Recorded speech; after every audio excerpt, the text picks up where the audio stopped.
भारतीय सेना के बारे में हम सब जानते हैं, उनकी बहादुरी, उनका अनुशासन और देश के लिए उनकी कुर्बानी। लेकिन क्या आप जानते हैं कि भारतीय सेना के पास एक ऐसी गुप्त यूनिट भी है जिसे दुनिया घोस्ट यूनिट के नाम से जानती है। ये सैनिक आम सेना के जैसे नहीं होते। ये चुपचाप दुश्मन के इलाके में घुसते हैं और बिना किसी आवाज के अपना मिशन पूरा कर लेते हैं। इनका काम होता है जानकारी जुटाना और दुश्मन की योजना को समझना। इन घोस्ट सैनिकों की ट्रेनिंग बहुत ही कठिन होती है। इन्हें जंगल युद्ध, पहाड़ों पर चढ़ाई और गुप्त ऑपरेशन में माहिर बनाया जाता है। कई बार ये सैनिक दुश्मन के इलाके में कई दिनों तक बिना पकड़े गए रह सकते हैं। इनका मिशन होता है दुश्मन की गतिविधियों और हथियारों की जानकारी इकट्ठा करना। फिर ये गुप्त जानकारी भारतीय सेना तक पहुंचाई जाती है, जिससे बड़े सैन्य ऑपरेशन की योजना बनाई जाती है। कई युद्धों में ऐसी गुप्त यूनिट्स ने बहुत बड़ा रोल निभाया है।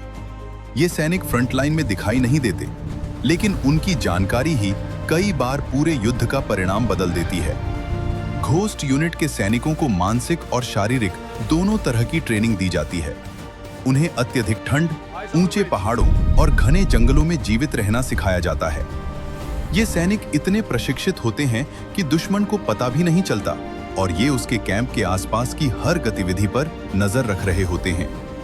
कई बार ये मिशन इतने खतरनाक होते हैं कि एक छोटी सी गलती सैनिक की जान ले सकती है, लेकिन फिर भी ये सैनिक देश के लिए अपनी जान जोखिम में डालते हैं ताकि भारत सुरक्षित रह सके। घोस्ट यूनिट जैसी रिकॉन टीम भारतीय सेना की सबसे महत्वपूर्ण ताकत होती है।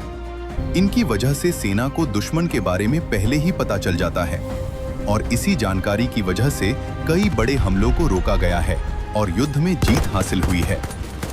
ये सैनिक कभी सुर्खियों में नहीं आते और ना ही इनके नाम अक्सर लोगों को पता होते हैं, क्योंकि इनका काम ही होता है परछाइयों में रहना और देश की रक्षा करना।